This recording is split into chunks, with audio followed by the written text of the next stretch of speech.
The dining room shimmered under the golden glow of the chandelier, its light dancing off wine glasses raised in cheer. Around the long polished table, laughter echoed and warmth radiated.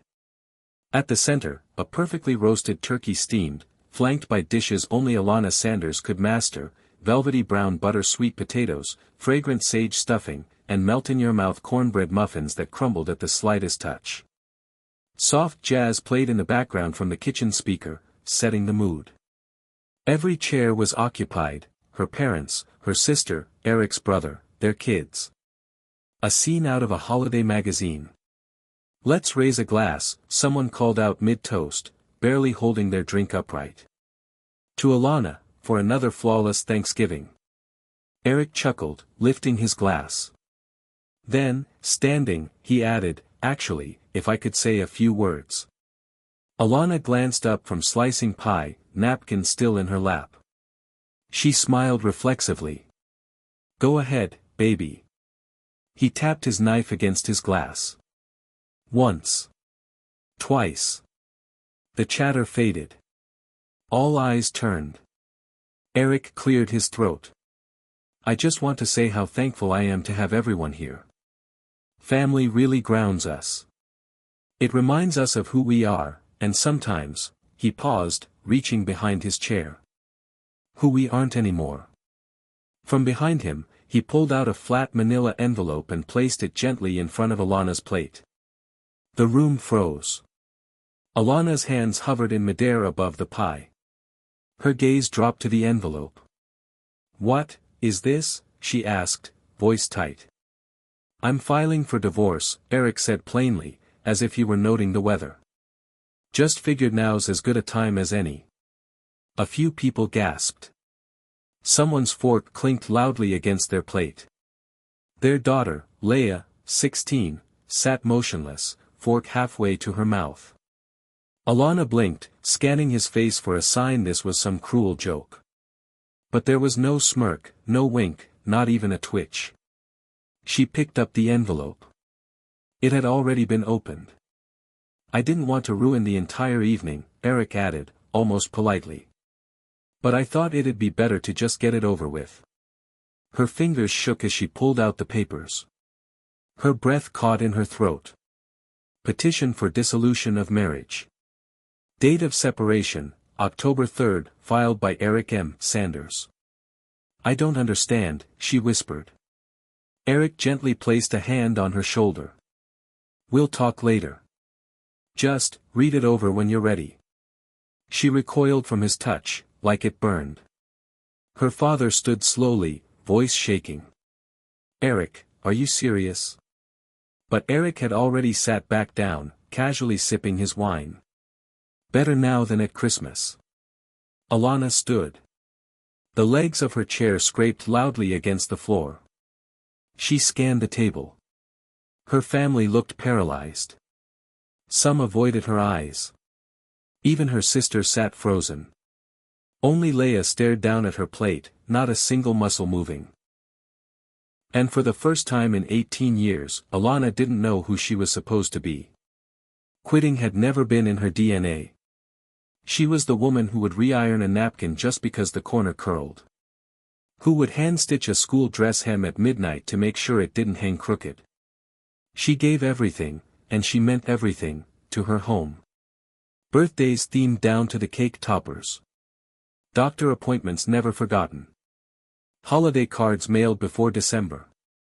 She didn't just decorate, she created warmth. A world. A life. With intention. Before Noah was born, she'd worked in interior design, consulting high-end clients in Buckhead.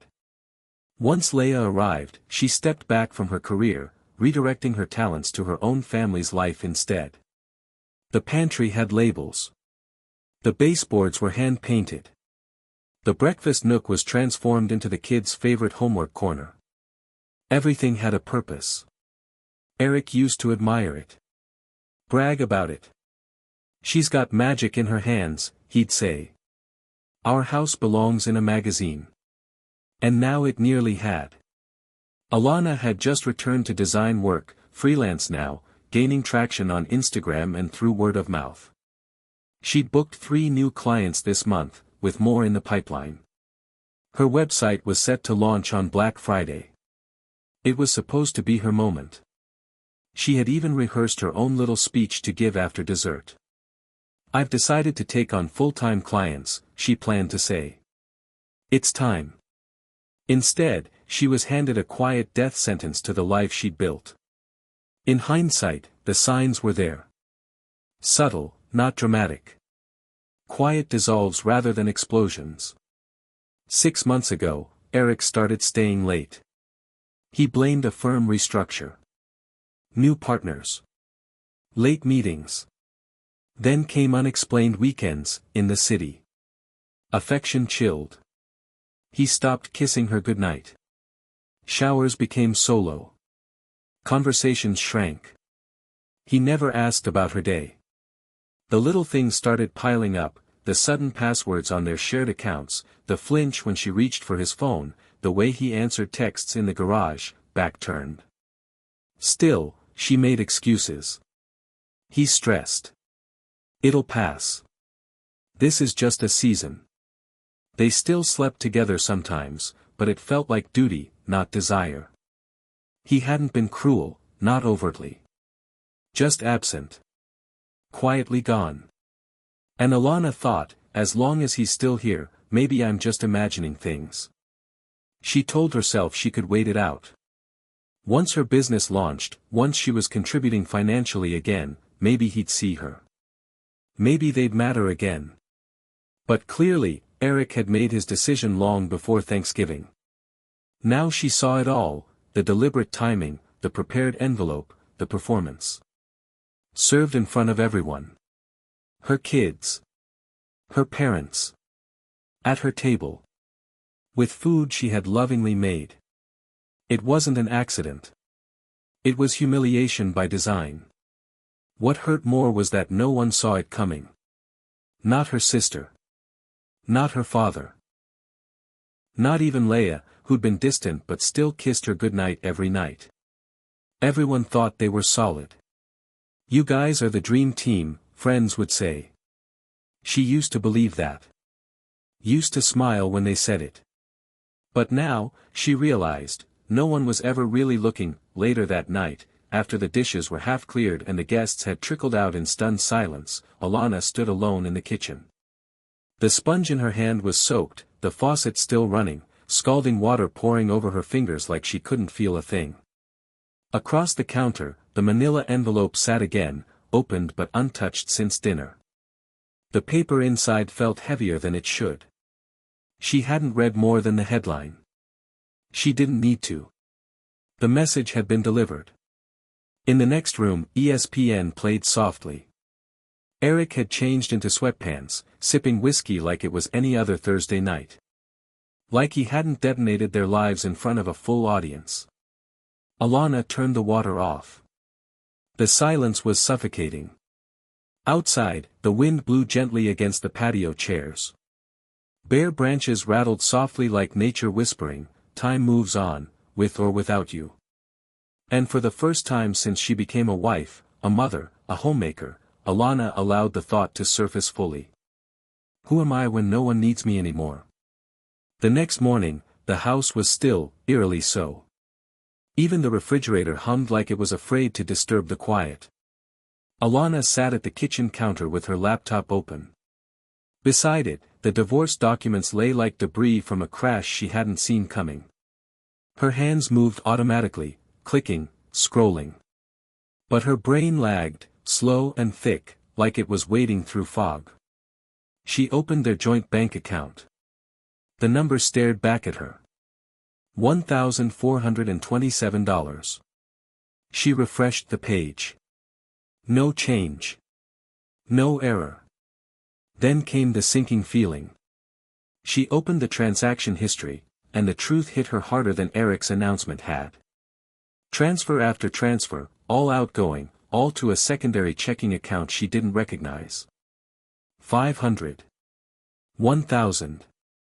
3,000. Systematic. Deliberate. Starting in late September. Her heart pounded. She quickly clicked to their mortgage portal. Access denied. She tried the backup password, Noah's birthday backward. Eric's go-to. Still locked out. A wave of panic surged. She grabbed her phone before she even realized she was dialing. "Hi," she said calmly, or at least attempted to. "I'm just trying to verify the mortgage payment history for the property at 441, Willow Grove." "Of course," the rep chirped. "Name on the account?" "Alana Sanders." "Or Eric Sanders." A pause. The sound of keys tapping. "I'm only seeing one primary listed. Eric Sanders."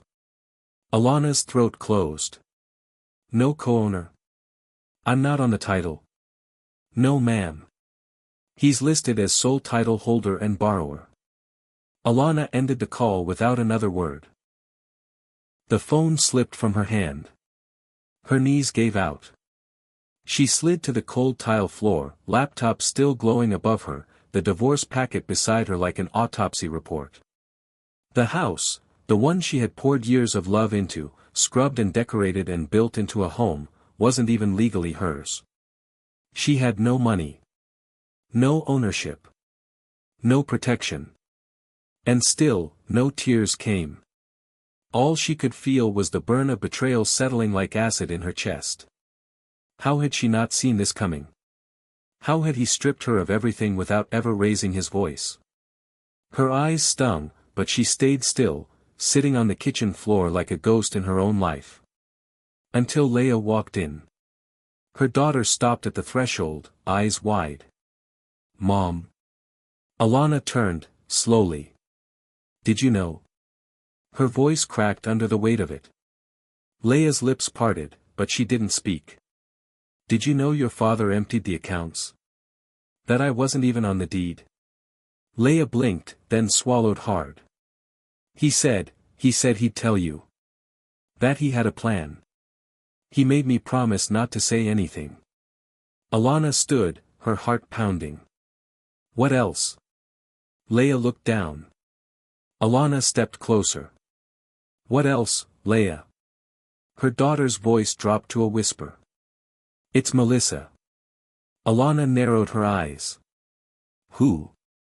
"My dance coach." Time stood still. Alana's jaw tightened. "You're what?" "She used to text him. I saw her in his car last month. He told me it was private. He said not to get involved." Alana backed away like she'd been hit. "She's 28.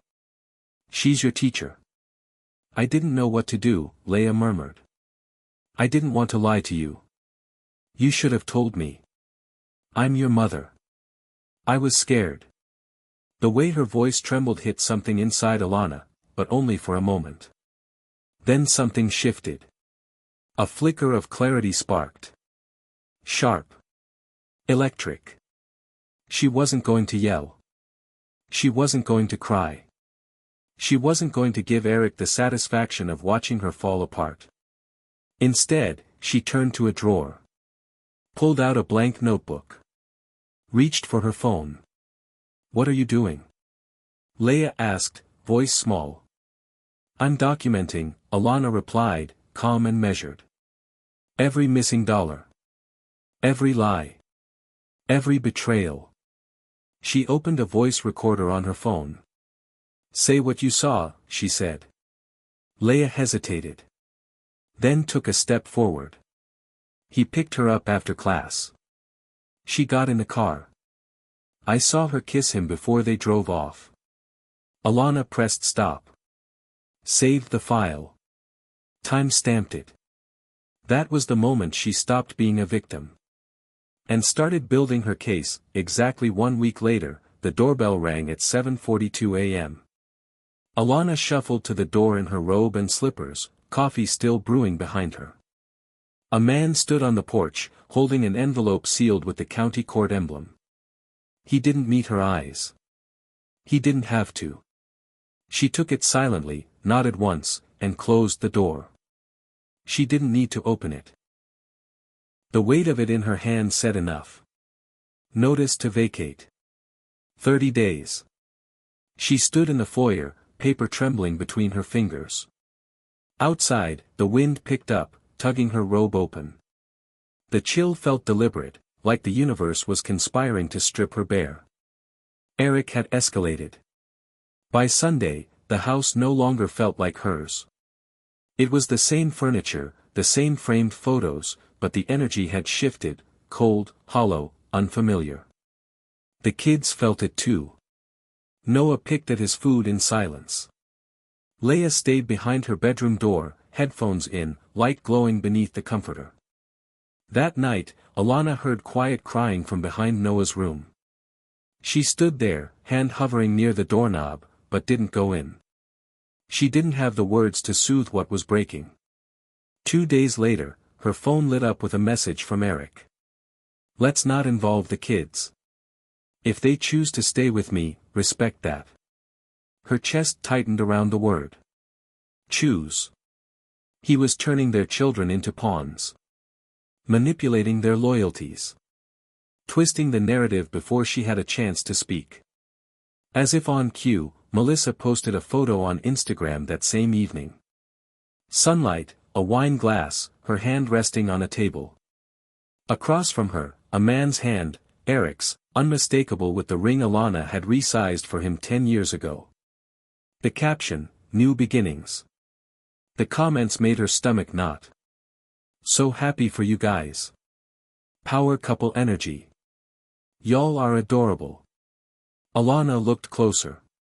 Melissa's profile was public. In one picture, Melissa wore sunglasses. In the reflection of the lenses, Eric's Mercedes. It wasn't just betrayal anymore. It was spectacle. A public announcement that the replacement had arrived. Alana knew she couldn't do this alone. She needed an expert. She found Vanessa Grant through a private online forum for women navigating high-asset divorces. The comments about her were almost legendary. Relentless. Brilliant. Lethal in court. They met in a tiny office above a Pilates studio. Vanessa wore tailored black slacks, hair in a high ponytail, thin glasses perched on a sharp nose. She radiated precision. "I don't need the full story," Vanessa said, flipping through the documents Alana brought. "Just the parts he hoped you were too stupid to catch." Alana's lips twitched. "He used to call my business a hobby." Vanessa raised an eyebrow. "Then let's make him regret underestimating it." For the next hour, Vanessa explained things Alana hadn't even considered. Forensic accounting. Income suppression. Lifestyle audits. She took notes, every word helping her rebuild a version of herself she thought had disappeared. "He filed first," Alana said quietly. Vanessa shrugged. "Let him. If he's been shifting money, hiding assets, or committing fraud, we'll bury him in evidence." "Can we prove it?" Vanessa looked her dead in the eyes. "We will." Then her voice turned cold. "But you need to be razor sharp from here on out. Watch everything. Save everything. Record anything legal in your state. And do not, under any circumstance, let him know you have representation." Alana nodded, spine straightening. "He's trying to make me look like the villain." Vanessa gave a tight smile.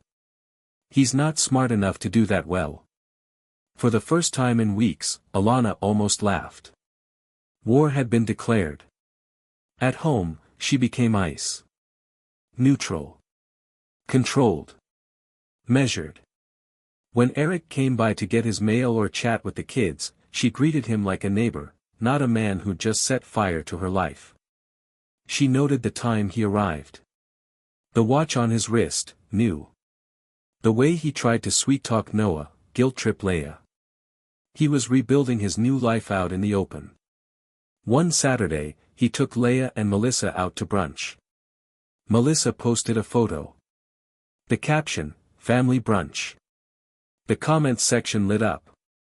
Alana didn't react. She just took a screenshot. Dated it. Saved it.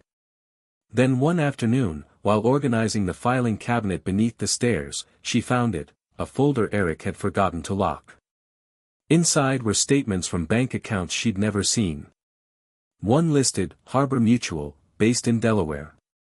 The withdrawal dates lined up exactly with the transfers out of their joint account. She brought it to Vanessa. "Classic funneling," Vanessa said. "He's trying to make himself look broke." They added it to the growing file. But the real shock came a week later.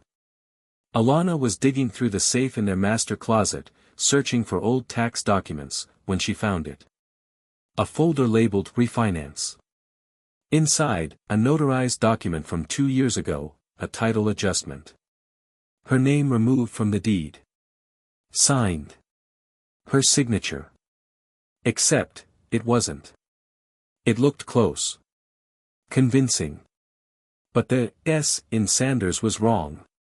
She always looped it high. This one dipped flat. She stared at it for a long time before it clicked. She hadn't signed it. Not then. Not ever. She took it straight to Vanessa. "He forged it," Vanessa confirmed instantly. "That's a felony. Can we prove it?" Vanessa nodded. "Absolutely." Eric had built his case on deception. But Alana? She was building hers on precision. Courtroom 2B smelled faintly of wood polish and nerves. Eric walked in wearing a perfectly tailored navy suit and that familiar smirk, the one he reserved for clients he thought he'd already won over.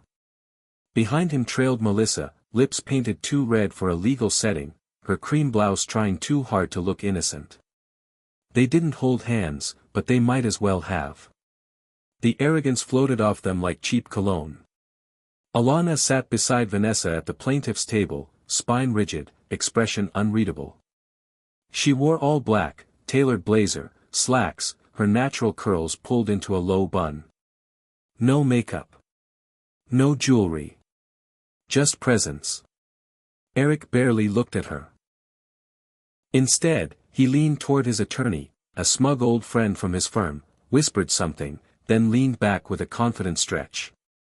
At the front of the room, Judge Linda Harkness adjusted her glasses and called the room to order. "We are here today to address the matter of temporary spousal relief and property control in the case of Sanders versus Sanders," she announced, her tone sharp, no nonsense. Eric's lawyer stood first. "Your Honor," he began smoothly, "Mr. Sanders has acted with restraint and grace throughout this process. He's offered his wife monthly support, vehicle access, and temporary housing, all in good faith, despite her lack of stable income and her role as a homemaker." Vanessa's jaw flexed beside Alana. The lawyer continued. "We're simply asking the court to rule on the pending motion to vacate the home and ensure a fair division of marital assets." "Thank you," Judge Harkness said, turning to Vanessa. "Mrs. Sanders?" Vanessa rose calmly.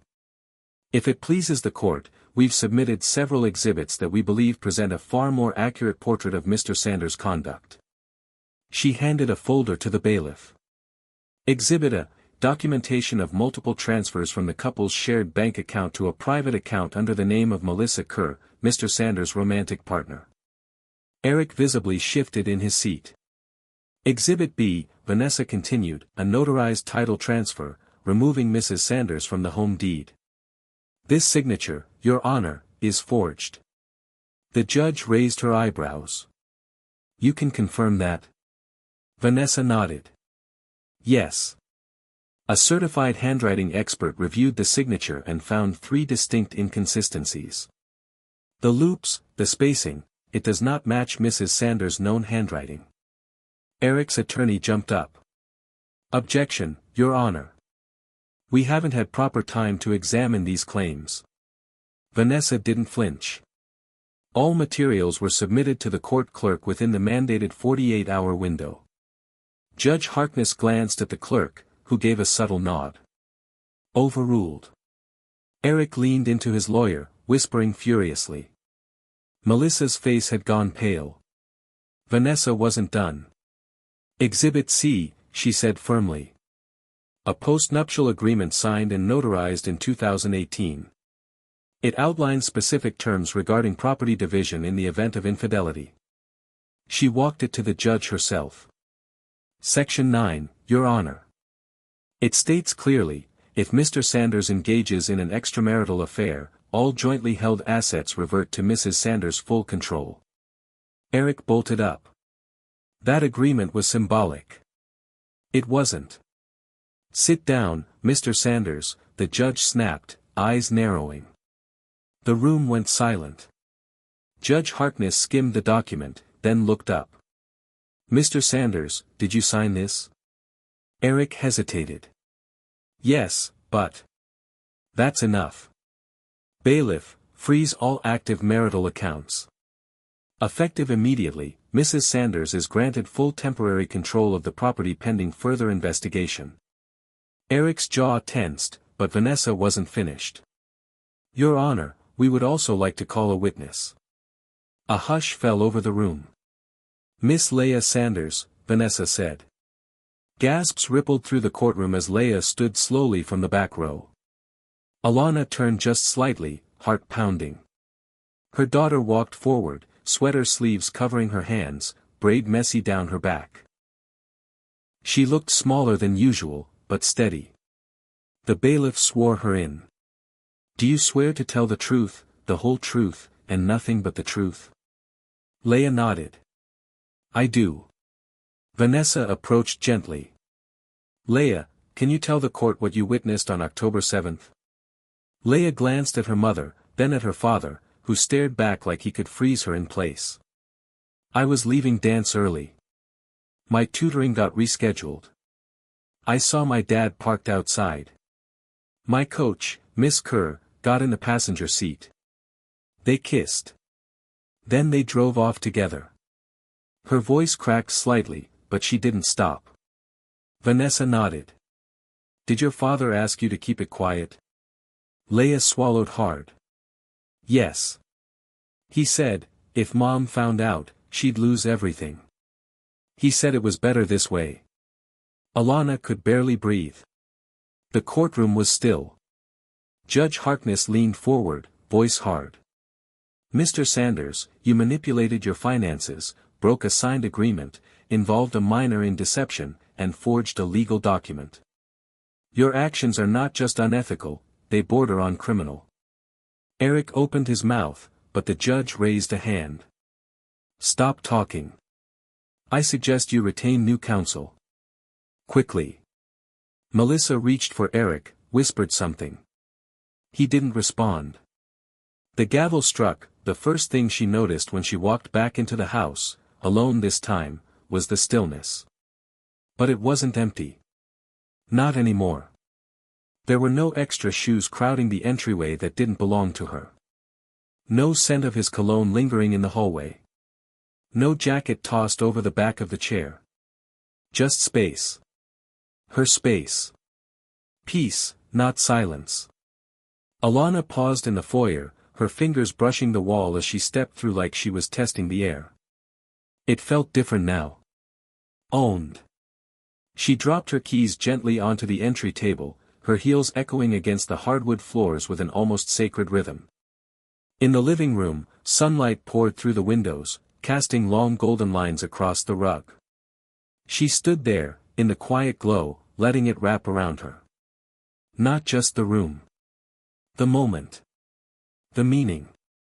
This wasn't a return. It was a reclaiming. She had won, not in the way people fantasize about, not with fireworks or revenge montages. No applause. No parade.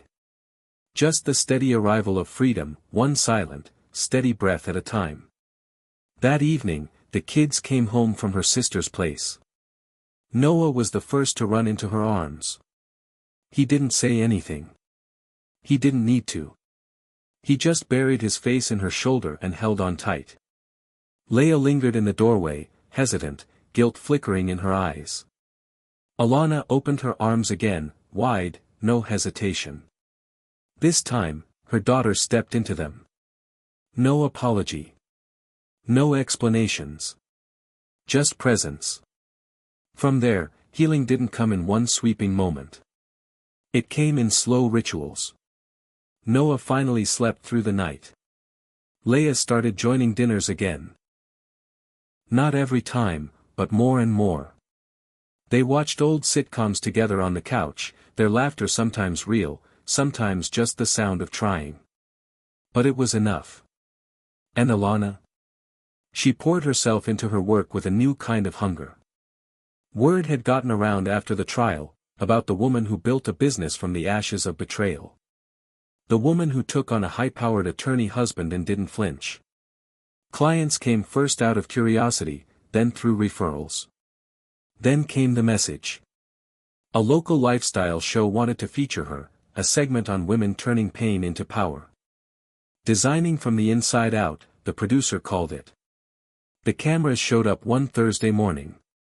Alana walked them through her process, color theory, balance, how space can hold trauma and healing at once. She stood in her own kitchen, the one Eric once tried to take from her, and looked directly into the camera. "This house," she said softly, "is where I learned how to rebuild, first furniture, then a family." The segment went viral. Her inbox exploded with messages. Clients. Supporters. Survivors. 2 months later, during final settlement negotiations, she made the decision. She bought the house outright. Eric, needing cash after his firm let him go, conduct unbecoming, was the official reason, agreed to the sale. Melissa? She'd been dropped by the dance studio after 2 parents came forward with complaints. Allegations. The school wanted no part of the drama. They moved into a rental across town. Alana bought the house for exactly $1. She wrote the check herself. No fanfare. No smugness. Just closure. When Thanksgiving rolled around again, it looked different. Simpler. She cooked fewer dishes this time. No elaborate centerpieces. Just a narrow table, fewer chairs, more space between them. Her parents came. Her sister. Noah helped set the table. Leia, earbuds out for once, helped with the green beans. The food was warm. The laughter was softer. But it was real. At one point during dinner, someone raised a glass, but there was no formal toast. No forced speeches. Just soft clinks and nods around the table, as if everyone understood the gratitude didn't need words this year. Later, Leia disappeared down the hall.